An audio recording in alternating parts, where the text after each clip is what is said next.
ولا تعسر وتمم لنا بالخير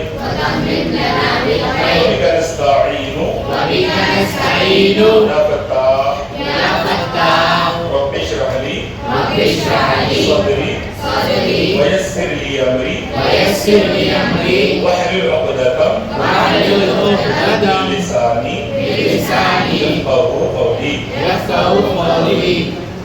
تو آپ تمام کے سامنے کتابوں کا ہونا لازم ہے. میں سلام کر کے آیا اور ہمیشہ سلام کر کے آؤں گا کیونکہ ہمارے نبی حضرت محمد صلی اللہ علیہ وسلم نے ارشاد فرمایا السلام للقاتبین، آنے والوں کے لیے سلام ہے. تو آنے والے بڑے ہوں یا چھوٹے ہوں آنے والا سلام کرے گا. کھڑے رہنے والے بیٹھنے والوں کو، بیٹھنے والے لیٹنے والوں کو، سواری پہ چلنے والے پیدل چلنے والوں کو کیا کریں گے؟ سلام کریں گے. یہ رول اسلام کا ہے. ٹھیک ہے نا. تو پریویس ہم لوگ کیا پڑھ رہے تھے؟ کتاب میں آپ کی نوٹ بک پین پینسل سب کے سامنے رہنا ہے. ٹھیک ہے. نعت پاک شروع کرنے سے پہلے نعت پاک کا جو موٹیویشنل باکس تھا وہ میں آپ کو پڑھا چکا تھا. کیا بتا سکتے ہیں مرغ کے کیا معنی بتائے تھے میں نے؟ گڈ، ویری گڈ، ماشاءاللہ. مرغ کی جمع کیا بتایا تھا میں نے؟ مرغان. مرغ کی جمع مرغ کے معنی پرندہ اور مرغ کی جمع مرغان. تو اس جو اپن سبق شروع کرنے سے پہلے پڑھے وہ اپنے مائنڈ کو ریڈی کرنے کے لیے موٹیویشن باکس نام اس کا اس لیے دیا. اگر ہم نے اس کو سمجھ لیے تو آنے والے جو نظم پڑھنے والے ہیں وہ اچھی طریقے سے ہم سمجھ پائیں گے. ٹھیک ہے نا. 10ویں کتاب 10ویں جماعت کی جو ہے وہ کتاب نعت پاک سے شروع ہوئی ہے. وہ نظم جس میں اللہ کے رسول صلی اللہ علیہ وسلم کی تعریف و توصیف بیان کی جائے اسے کیا کہتے ہیں؟ Interaction of the people is compulsory. Don't divert your mind. Okay? اور یہ نعت پاک ہم پڑھنے والے انشاءاللہ تعالی، یہ نعت پاک کے لکھنے والے بولیے گڈ ریسپونڈنگ اسٹوڈنٹس ماشاءاللہ. اچھا، ایک خواجہ عطا حسین حالی اس سبق میں بحیثیت رائٹر شاعر ہے یا مصنف؟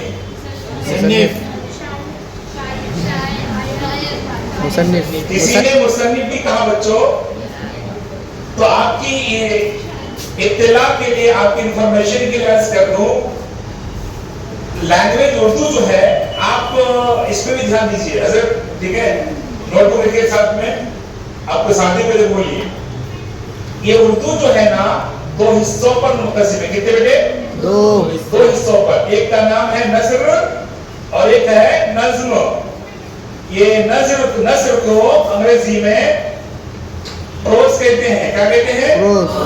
اور نظم کو کیا کہتے ہیں؟ پوئٹری کہتے ہیں. جیسے پوئٹری کے لکھنے والے کو پوئٹ کہتے ہیں اور پروز کے لکھنے والے کو آتھر کہتے ہیں، ایسے ہی نثر کے لکھنے والے کو مصنف کہتے ہیں. کیا کہتے ہیں؟ مصنف. اور نثر کے لکھنے والے کو شاعر کہتے ہیں. تو یہاں پر خواجہ عطا حسین حالی بحیثیت رائٹر کیا ہے؟ ویری گڈ، شاعر ہے. ٹھیک ہے نا. تو شعر کا پہلا شعر بھی پڑھ سکتے ہیں یا میں پڑھ کے سناؤں؟ ٹھیک ہے، میں پڑھ کے سناتا ہوں. نثر اور نظم کے پڑھنے کا انداز الگ ہونا چاہیے. ٹھیک ہے. تمام بچے کتابوں میں انگلیاں رکھ کے دھیان سے سنیے. میری آواز تو اچھی نہیں ہے مگر نظم کو ترنم سے پڑھنے کی کوشش کروں گا. بسم اللہ الرحمن الرحیم. وَنَبِيُّ مِن رحمت لقب پانے والا، مرادیں غریبوں کی برلانے والا، مصیبت میں غیروں کے کام آنے والا، وہ اپنے برائے کا غم کھانے والا، فقیروں کا ملجا، ضعیفوں کا ماوا، یتیموں کا والی، غلاموں کا مولا. ایک بند پڑھا میں آپ کے سامنے.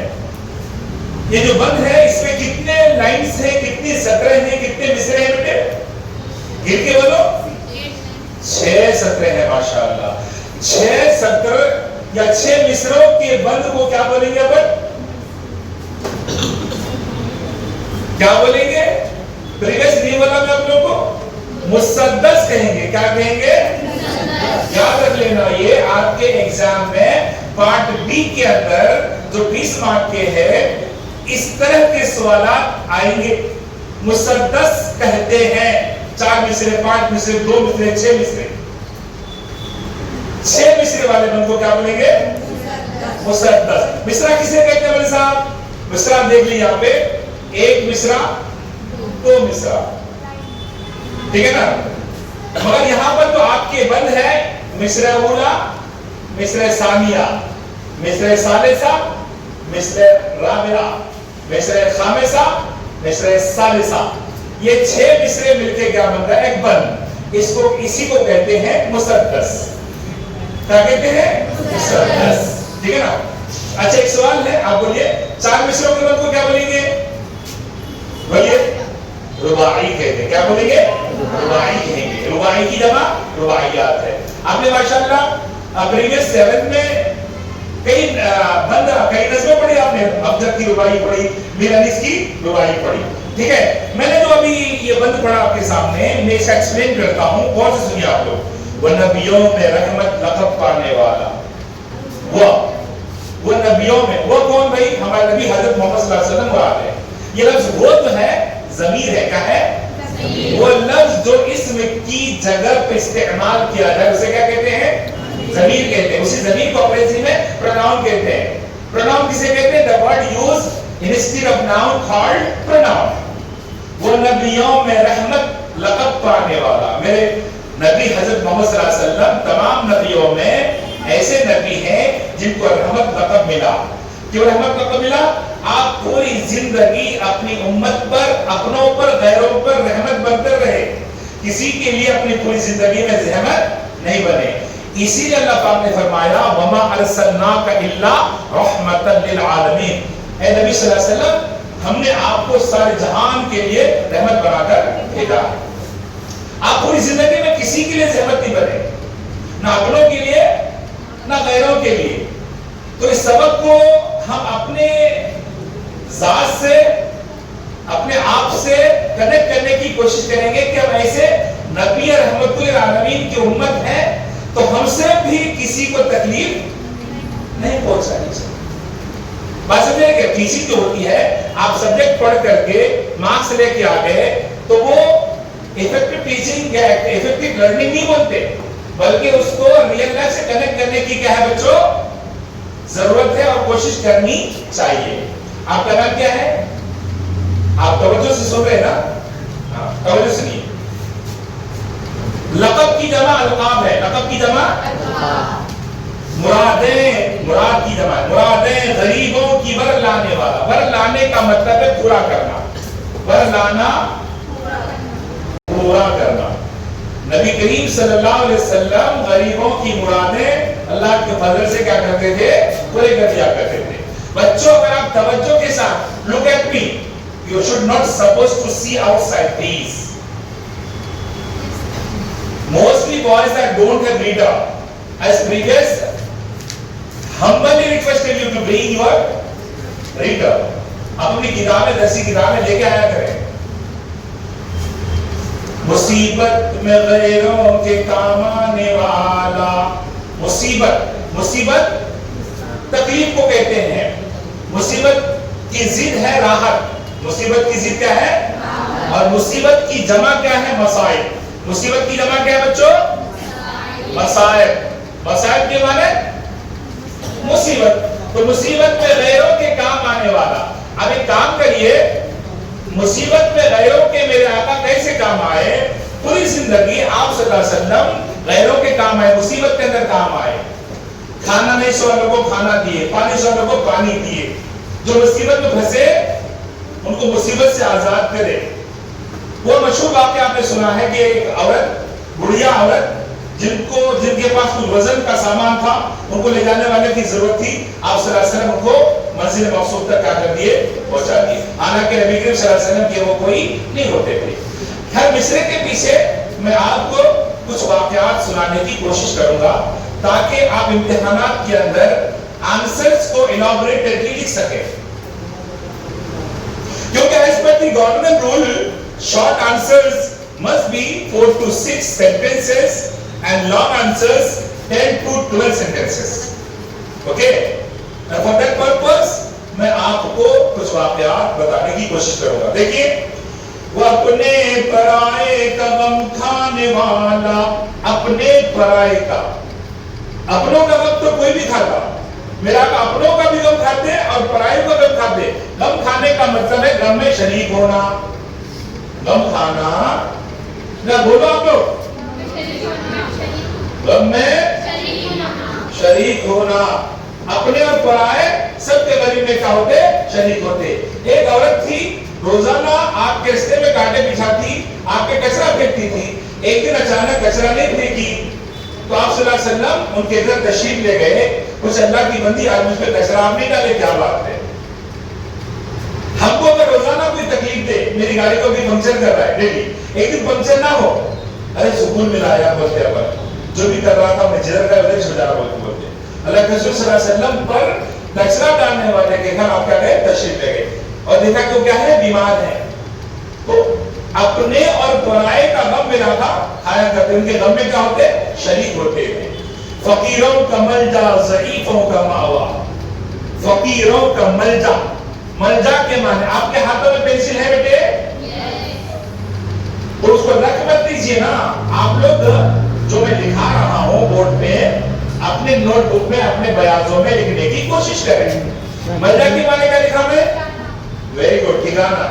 लेकिन आम ठिकाना नहीं, ऐसा ठिकाना कि दुनिया में कहीं और ठिकाना ना मिले, तब जाके मेरे आका मोहम्मद रसूलुल्लाह सल्लल्लाहु अलैहि वसल्लम की ज़ात अक़दस मुसीबत ज़दों के लिए क्या बनते हैं, ठिकाना बनते हैं, मलजा और मावा बनते हैं। और मावा के से माने बेटे, मावा के लिए से माने, क्या से माने, ठिकाना।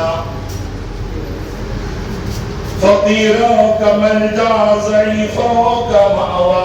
फकीर की जमा फुकारा, फकीर की जमा फुकारा। फकीर का अपोजिट, फकीर की जिद अमीर, अमीर की जमा उमरा, फकीर की जमा फुकारा। मेरे आका हज़रत मोहम्मद सल्लल्लाहु अलैहि वसल्लम फकीरों और ज़ईफों के ठिकाना थे। आपकी बारगाह रिसालत में फकीरों के लिए जगह थी, गरीबों के लिए जगह थी, बेघरों के लिए जगह थी, बेठिकानों के लिए आप ठिकाना। जी, आप अगर आप देखेंगे सुफ़ा का जो चबूतरा था, वहां पर ऐसे सहाबा किराम रहा करते जिनके जिस्म मुबारक पर कपड़े भी बराबर हुआ नहीं करते, खाना का घर तो दूर की बात। आप सल्लल्लाहु अलैहि वसल्लम के पास कहीं से भी हदिया आता, चादर आती, कपड़े आते, खाना आता, तो पहले सुफ़ा वालों को क्या करते, आप भेज देते थे। किसके पास? इस्लाम का सबसे पहला मदरसा सुफ़ा, वो चबूतरा जहां पर सहाबा किराम गरीब हुआ करते, मेरे आका के पास रहा करते, दीन सीखा करते थे। ठीक है ना? यतीमों का वाली, गुलामों का मौला। यतीम किसे कहते हैं?